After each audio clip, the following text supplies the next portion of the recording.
ஓம் சாய்ராம், ஜெய் சாய்ராம். என் அன்பு குழந்தையே, உன் சாயப்பா உனக்கு ஒரு சவால் விடப் போகிறேன். இந்த சவாலை நீ ஏற்றுக்கொண்டால் நாளையே உனக்கு ஒரு அதிசயம் நடக்கும். நாளை காலை நிச்சயம் உன்னை தேடி வருவேன். இன்றே உன் கனவில் தோன்றி முக்கியமான செய்தியையும் தருவேன். நான் சொல்லப் போகும் இந்த ரகசியத்தை ரகசியமாகவே நீ வைத்துக்கொள். அலட்சியம் செய்யாதே. விடியலானது உனக்கானது. உன் வீட்டில் நான் கற்பக விருட்சம் போல வளர்ந்து உன் வீட்டில் நான் நுழையப் போகின்றேன். உன்னுடைய பிரச்சனை எல்லாம் முடிவுக்கு வந்துவிடும். நான் உனக்கு உன் வாழ்வில் ஒளியை ஏற்றப் போகின்றேன். கேள், இந்த சாயப்பாவின் வாக்கு என்றுமே பொய்யானது இல்லை. உன் வீட்டில் நல்லதையே நான் நடத்தி தருவேன். இது உனக்கும் எனக்கும் உள்ள சவால் மகளே என்று உன்னுடைய குரல் என் செவியில் கேட்டது. எதற்காக அழைத்தாய்? ஏன் உன் மனம் கலக்கமாக இருக்கின்றது? இது ஒன்றும் உன் வாழ்வின் முடிவு அல்லவே. இது வாழ்வின் ஒரு அங்கம் மட்டும்தானே.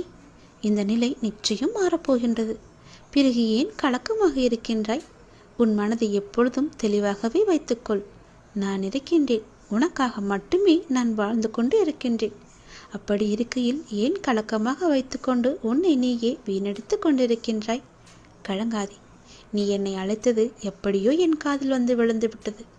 எல்லா நேரமும் என்னையே நினைத்து கொண்டிருக்கிறாய். அப்படி இருக்கும்போது உன்னை நான் கவனித்துக் கொள்ள மாட்டேன் என்று நினைத்து விட்டாயா?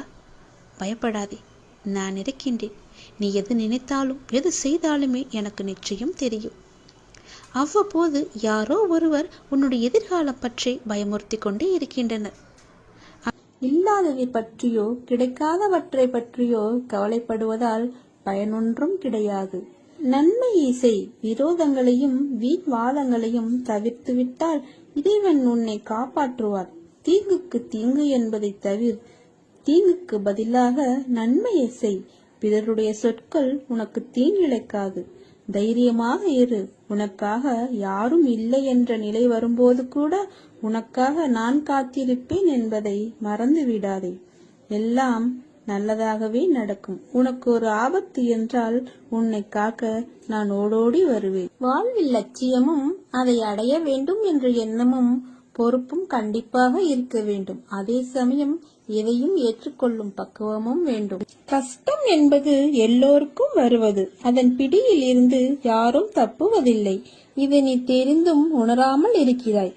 மற்றவர்களுக்கு கஷ்டம் என்றால் முன்னால் ஓடி போய் ஆறுதல் சொல்வாய். இப்போது உனக்கு கஷ்டம் என்ற நிலை வந்ததும் ஆற்றாமல் ஏதோ நினைத்து கொண்டு வாழ்வில் பிடிப்பில்லாமல் இருக்கிறாய்.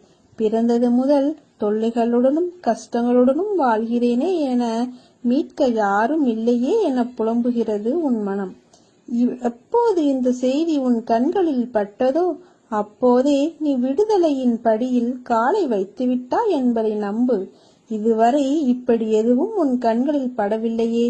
இப்போது இந்த செய்தி உன் மனதில் நிற்கிறதே. அப்படியானால் உனக்கு விடுதலை உறுதியல்லவா? அனைவர் மீதும் கருணை கொண்ட நான் உன்னையும் பாதுகாப்பேன். நீ பிரச்சனைகள் தடங்கல்கள் எனும் கடலில் மூழ்கி இருக்கலாம். துக்கமும் வேதனையுமாய் படுகுழியில் அமிழ்ந்து போயிருக்கலாம். வருத்தப்படாதே. பொறுமையை கடைபிடி. கவலையை விட்டொழி. அமைதியாயிரு. உனது துக்க நாட்கள் முடிந்து போயின. எனது இந்த வார்த்தையை நம்பி என் மீது விசுவாசம் கொள். மனம் புண்ணாகி போனதே என வருந்தாதே. இதோ என் மென்மையான கரங்களால் உன்னை வருடிக்கொண்டு உன் பக்கத்தில் தான் நான் உனக்காக இருக்கிறேன். நீ விரைவில் அனைத்து இன்பங்களையும் பெறுவாய். உனது வேண்டுதல் கேட்கப்பட்டது. அது நிறைவேறியே தீரும். உன் வாழ்க்கையில் உனக்கான பாதையை உன் கண்முன் காண்பித்து விட்டேன். உன் வாழ்க்கையில் இனிமேல் நடக்கப் போகும் மாற்றங்களும் அற்புதங்களும் அதிசயங்களும் ஏராளம். உன் மனதை அதற்கு தயாராக வைத்துக்கொள். நன்றாக உழைத்து முன்னேறு. மற்றவர்களின் கஷ்டங்களை புரிந்து கொள். வாழ்க்கையில் நிதானத்தை கடைபிடி. அது உன் வாழ்க்கைக்கான பொக்கிஷம். நீ வேறு எதையும் யோசித்து குழம்பிக் கொள்ளாதே. நான் இருக்கிறேன். நான் உன் இதயத்தில் இருந்து உனக்கான அனைத்து வினாவிற்கும் விடையளிப்பேன். இன்று அதை உணர்ந்தாய். காற்றில் ஈரத்தன்மை இருந்தால் அடிக்கின்ற காற்று நமக்கு சுகமான தென்றலாய் தெரியும். அதை போலவித்தான் உன் வாழ்க்கையில் நிம்மதி இருந்தால்தான் அதை அழகான உயிரோட்டமுள்ள வாழ்க்கைக்கு அர்த்தம். அப்படி இருக்கையில் தென்றலை நீ உணர வேண்டும். நீ அப்படி உணர்ந்தால்தான் நிம்மதி என்னும் தென்றல் உன் வாழ்க்கையில் வசந்தமான சுகத்தை கொடுக்கும். அதை உணர்வதற்கு நீ முதலில் பொறுமையும் சகிப்புத்தன்மையும், அடுத்தது நம்பிக்கையும் நேர்மையும், அடுத்தது வைராக்கியம். வைராக்கியத்தை ஏற்படுத்துவது மேலே சொன்ன 4 விஷயங்கள். அதுதான் உன் இலக்கை நோக்கி உன்னை அழைத்து செல்லும். இவைகளை நீ கடைபிடித்து நடந்தால் உன் வாழ்க்கை செம்மையாகவும் அந்த பாதையில் உனக்கான வழியாய் நான் இருப்பேன். கவலை கொள்ளாதே. எந்த ஒரு சூழ்நிலையிலும் கவலை கொள்ளாதே, பயப்படாதே. அப்படிப்பட்ட நிலையில் நீ என்னை மனதார நினைத்தால் மறுகணமே நான் உன்னுள் இருப்பேன். உனக்கு அதை தாங்கும் வலிமையையும் பிரச்சனைகளை எதிர்கொள்ளும் தைரியமும் உன்னுள் இருக்கும் நானே அளிக்கிறேன். எனது பக்தனின் வாழ்வில் நடக்கும் எந்த ஒரு செயலும் எனது அனுமதியின்றி நடக்காது. அவனது வாழ்வில் என்ன நடந்தாலும் அவனது நன்மைக்காக மட்டுமே நான் நடத்துகிறேன் என்பதை முழுமையாக நம்புவான். அவன் வாழ்வில் அனுபவிக்கும் ஒவ்வொரு சுகங்களும் எனது ஆசீர்வாதத்தால் அளிக்கப்பட்டது. தாய் எப்படி தன் குழந்தைகளுக்கு ஒவ்வொன்றையும் பார்த்து பார்த்து செய்வாளோ அதை போன்று நம்ம சாய் பக்தர்களாகிய நாம் எதற்கும் பயப்பட வேண்டாம், கவலை வேண்டாம். அவரையே முழுமையாக நம்புவோம். நடக்கப் போகும் அற்புதங்களை மகிழ்ச்சியோடு அனுபவிப்போம். நீயே அனைத்தையும் கடந்து நானே கதி என்று என்னை நம்பி என்னிடத்தில் ஒப்படைத்து என்னை விடாமல் பூஜித்துக் கொண்டிருக்கிறாய். உன்னை வழி நடத்தும் ஆசான் நான். உன்னை வாழ்க்கையில் அனைவரும் வியக்கும் வண்ணம் உயர்த்துவதே எனது கடமை. நான் இருக்கிறேன், நம்பிக்கை இழந்து விடாதே. அனைத்தும் என்னையே சேரும். எதுவாக இருந்தாலும் என்னிடத்தில் சொல்லிவிட்டு செயல்படு. என் பரிபூரண ஆசீர்வாதம் உனக்கு எப்போதும் உண்டு. உனது கர்ம பலன்களை விளக்கி உன்னை வாழ வைப்பது எனது பொறுப்பு. பொறுமையாக இரு. இது பாபா சொன்ன சத்திய வாக்கு. இனி எல்லாம் நல்லதாகவே நடக்கும். கவலைகளை மறந்து என் மடியில் வந்து அமர்ந்து கொள்வாய் என் குழந்தையே. மற்றவற்றை நான் பார்த்துக் கொள்கிறேன். காற்றுக்கு அளவுக்குள் தெரியாது. பாய்ந்து சுழன்று வரும் அலையான நீருக்கு அளவு இல்லை. சுடற்கொண்டு எரியும் நெருப்புக்கு அளவை எட்ட முடியாது. பரந்த ஆகாயத்திற்கு எல்லை என்ற அளவுகோல் இல்லை. நீளம் என்ற பரந்த பூமிக்கு ஆழங்களின் அளவுகோல் இல்லை. நீ போகும் தூரத்திற்கும் கடக்கும் பாதைக்கும் உன் அனுபவங்களுக்கும் அளவுகோல் உண்டா? இவற்றுக்கே இல்லை என்ற போது உன் வெற்றியை மட்டும் உனக்கு அளவுகோல் வைத்தா கொடுப்பேன். உனக்கான எல்லாம் தக்க சமயத்தில் கொடுத்து வாழ வைப்பேன். உன்னுடைய பாதைகள் தெளிவாகும் காலம் வந்துவிட்டது. பனிகள் படர்ந்து இருள் சூழ்ந்த கஷ்டங்கள் எல்லாம் விலகி போகும். உன் மனம் நொந்து போன விஷயங்கள் எல்லாம் இப்போது உன் மனம் மகிழ்ச்சி அடையும் அளவிற்கு இனிமேல் நிகழும். நிம்மதி என்ற மலர் உன்னிடத்தில் இனிமேல் தென்றலாய் வசந்தமாய் வீசப் போகிறது. நீ எதற்கும் பயப்படாதே, கலங்காதே. உன்னில் வெற்றி என்ற தீபத்தை நான் ஏற்றுவேன். அகிலத்தின் ரூபமாய் நான் இருப்பேன். உன் வாழ்வில் மலர்கள் பூக்கப் போகிறது. சோலைகளாய் மாறப்போகும் உன் மனம் இவற்றை உன்னுடன் அமர்ந்து காண நான் விரும்புகிறேன். சில பிள்ளைகளை வர வைப்பேன். சில பிள்ளைகளை பார்க்க நான் உன் சாய்தேவா வருவேன். அப்படி நான் பார்க்க வரும் என் பிள்ளை நீ என்றைக்கும் நன்றாக இருப்பாய். ஒருவன் தன் உடலில் சரிகை துணிகளை கட்டிக்கொண்டு ஆடம்பர அலங்காரத்துடன் இருக்கிறான். மற்றொருவன் கந்தை துணியை உடுத்திக் கொள்கிறான். இரண்டின் பலனும் உடலை போர்த்திக் கொள்வதே அன்றி வேறில்லை. அறுசுவை உணவோ கூழோ எதை உண்டாலும் முடிவு ஒன்றுதான். வயிறு நிறைந்து பசு தீருவதே அது. அதுபோலத்தான் சாய்பாபா நம்மளுக்கு 11 உபதேச மொழிகளை பொன்மொழிகளை நமக்கு கூறியிருக்கிறார். அதை சற்று பார்ப்போமா? ஸ்ரீரடி தலத்தை எவன் மிதிக்கிறானோ அவனுடைய துன்பம் ஒரு முடிவை அடைந்து சௌகரியத்தை அடைகிறான். துவாரகமாயை அடைந்த மாத்திரத்தில் பெரும் துன்பத்திற்கு உள்ளவர்களும் மிகுதியான சந்தோஷத்தை அடைவார்கள். இவ்வுலகை விட்ட பிறகும் சர்வ சக்தியுடன் வேலை செய்வேன். என்னுடைய சமாதி என் பக்தர்களுக்கு அநேக ஆசீர்வாதங்களையும் புத்திபதிகளையும் கொடுக்கும். என்னுடைய பூத உடல் என் சமாதியிலிருந்தே பேசும். என்னுடைய சமாதியில் இருந்து கொண்டே நான் மிகவும் சுறுசுறுப்பாகவும் தீவிரமாகவும் இருப்பேன். என்னிடம் வருபவர்களுக்கும் என்னை தஞ்சம் அடைபவர்களுக்கும் என் உபதேசத்திற்காக என்னிடம் தீவிர நம்பிக்கை உள்ளவர்களுக்கும் நான் எப்பொழுதும் உயிருடன் இருப்பேன். நீ என்னை அடைந்தால் நான் உன்னை கடாட்சிக்கிறேன். நீ என் பேரில் உன் பளுவை சுமத்தினால் நான் நிச்சயமாக அதை தாங்குவேன். நீ என் உபதேசத்திற்காகவும் உதவிக்காகவும் என்னை அடைந்தால் அவைகளை உடனே நான் உனக்கு கொடுப்பேன். என்னுடைய பக்தர்களுடைய வீட்டில் ஒருபோதும் தேவை என்பதே இருக்காது. உனக்காக நான் வருவேன், கலங்காதே.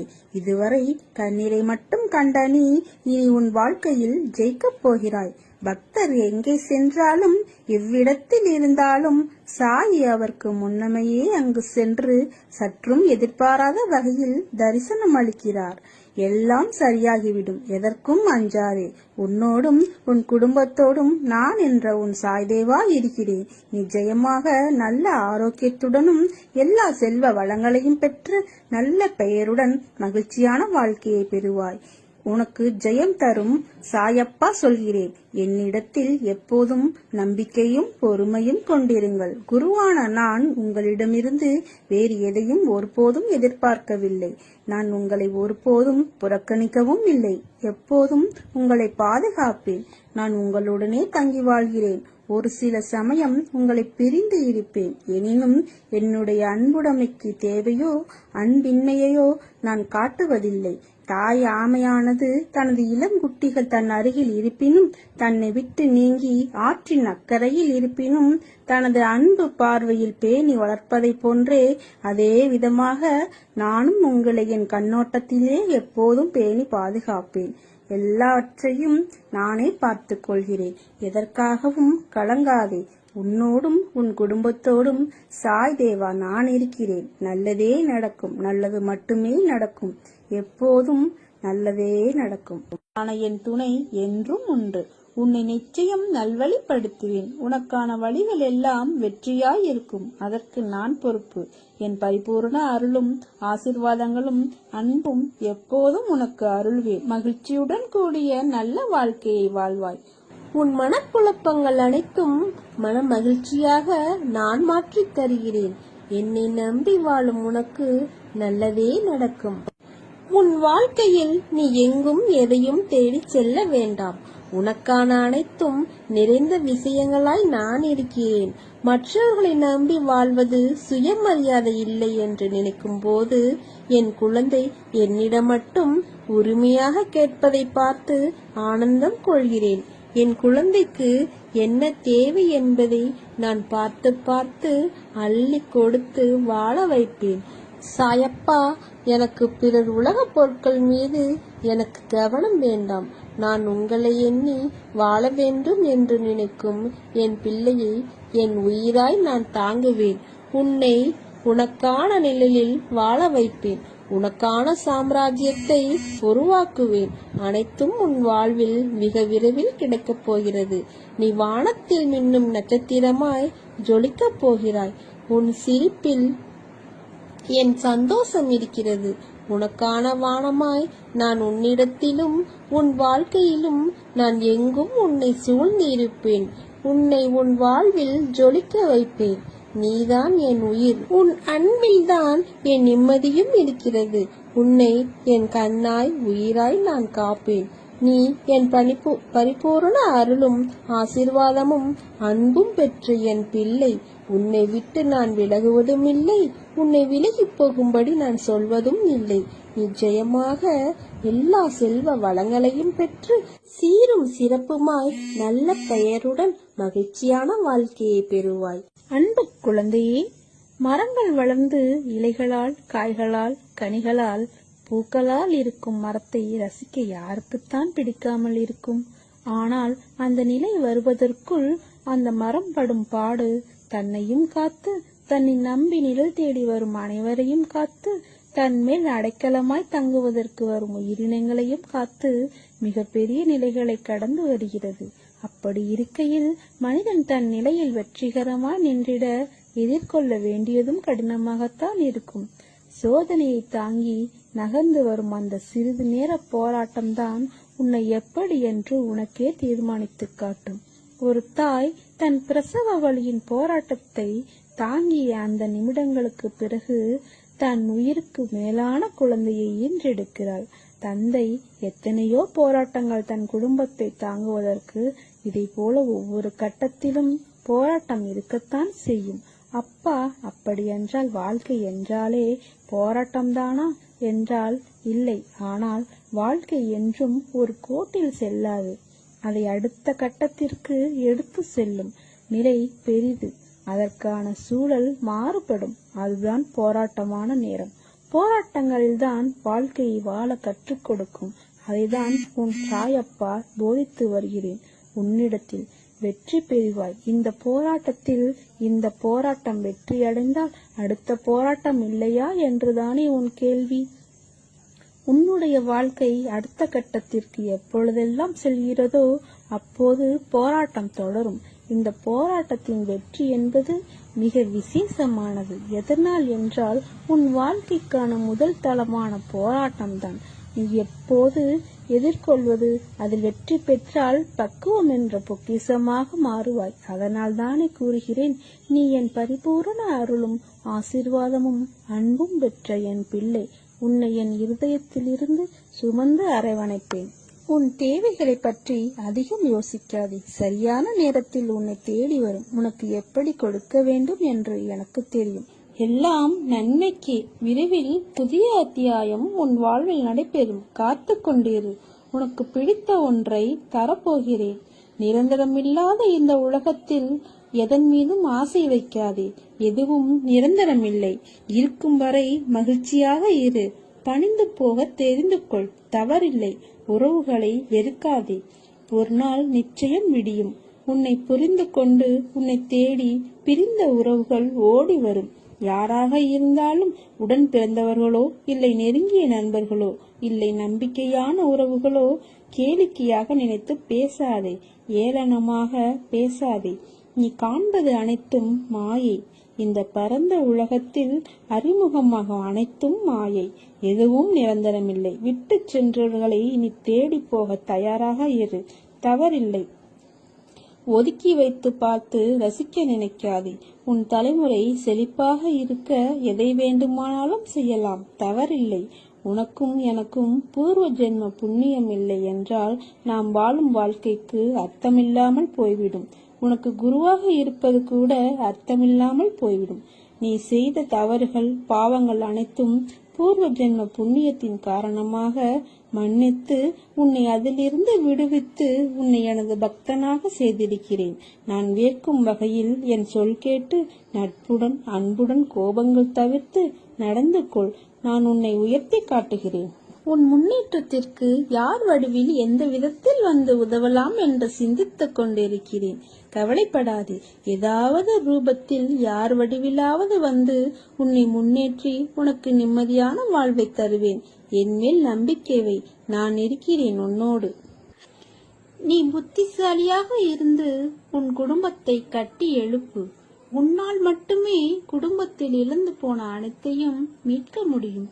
வீட்டிற்குள் உட்கார்ந்து வீணாக காலத்தை முடக்காமல் உன் குடும்பத்தை எப்படியெல்லாம் மீட்கலாம் என திட்டமிடு. பிறர் உன்னை கேலி பேசுகிறார்கள், குறை கூறுகிறார்கள், அவமரியாதையாக பார்க்கிறார்கள் என்றெல்லாம் கவலைப்படாதே. அவர்களுக்கெல்லாம் உன் வளர்ச்சி பிடிக்காமல் மீண்டு வந்து விடுவாய் என்ற பயத்தில் புலம்புகிறார்கள். அவர்களுக்கெல்லாம் ஒரு புன் சிரிப்பை தவிர வேறு எதையும் காட்டாதே. இழப்பிலிருந்து படிப்பை கற்றுக்கொள். எழுந்து காலூன்றி நில். உன்னால் முடியும். உன்னால் மட்டுமே முடியும். நிச்சயமாக சறுக்கலிலிருந்து மீண்டும் நீ சாதிக்கப் போகிறாய். உன்னை இழந்தவர்களும், கைவிட்டவர்களும், கதவை சாத்திக் கொண்டு போனவர்களும் உன்னை பார்த்து பிரமிக்கப் போகிறார்கள். அதுவரை நான் சிறிதும் அயராது உனக்காக உழைக்கப் போகிறேன். நீ எதிர்பார்த்த நிம்மதியான, மகிழ்ச்சியான வாழ்க்கையை பெறுவாய். தைரியமாக, நம்பிக்கையோடு செயல்படு. நீ என் பரிபூர்ண அருளும் ஆசீர்வாதமும் அன்பும் பெற்ற என் செல்ல குழந்தை. நீ எதற்கும் பயப்படாதே. உன்னோடும் உன் குடும்பத்தோடும் சாய் தேவா நான் இருக்கிறேன் என்ற அகந்தையோடு செல். நான் இருக்கிறேன். உன்னை கைவிட மாட்டேன். எல்லாம் ஜெயமாகவே நடக்கும். மற்றவர்களுக்கு நல் எண்ணத்தோடு நன்மைகள் செய்தாலும் உன்னை எல்லோரும் சுயநலவாதி, சந்தர்ப்பவாதி என்று கூறுகிறார்கள். உன்னை சுற்றி உள்ளவர்கள்தான் சுயநலத்திற்காக உன்னிடம் பழகுகிறார்கள். தவறு செய்பவர்கள் அவர்கள். ஆனால் பழி உனக்கு. என வருந்துகிறாய். கவலை கொள்ளாதே, வருந்தாதே. சுயநலம் கொண்டவர்கள் என்று யாரையும் குறிப்பிட்டு கூற முடியாது. ஏனென்றால் இன்று நன்மையாக உனக்கு தெரியும் அவர்களின் செயல்கள் நாளை தவறாக தெரியும். அதற்காக அவர்களின் செயல்களையும் நம்பிக்கை துரோகத்தையும் நான் சரி என்று கூறவில்லை. இங்கு வாழும் எல்லோருக்கும் ஏதாவது ஒரு எதிர்பார்ப்பு இருந்து கொண்டேதான் இருக்கிறது. அதை மனதில் நினைத்து கொண்டு செயல்களை செய்வதால் மற்றவர்களுக்கு அச்செயல்கள் மன உளைச்சலையும் வருத்தத்தையும் தருகிறது. சுயநலவாதிகளாக இருப்பவர்களை விட அவர்களை தவிர மற்றவர்கள் யாருக்கும் நல்லது நடக்கக்கூடாது என்று நினைத்து செயல்படுவர்களே மோசமானவர்கள். இவ்வுலகில் வாழ்பவர்கள் எல்லோருடைய உயர்வும் மேன்மையும் வீழ்ச்சியும் மாற்றியும் அவர்களுடைய வார்த்தைகளிலும் செயல்களிலும் தான் குடியிருக்கின்றது.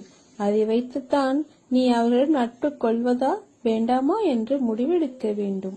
உனக்கு நம்பிக்கை துரோகம் இழைத்தவர்களை பற்றி நீ கவலைப்படாதே. இவ்வுலகில் என்றுமே நேர்மையாகவும் உண்மையாகவும் வாழ்பவர்களுக்கு தீங்கு விளைவிக்கும் வகையில் செயல்படுபவர்களின் வினை பெரியது.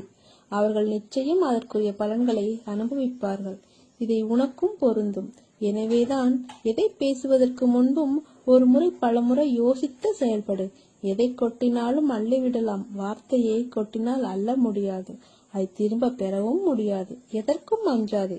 உன்னோடும் உன் குடும்பத்தோடும் நான் இருக்கிறேன். உனக்கு எல்லா சூழ்நிலைகளிலும் நான் துணை இருப்பேன்.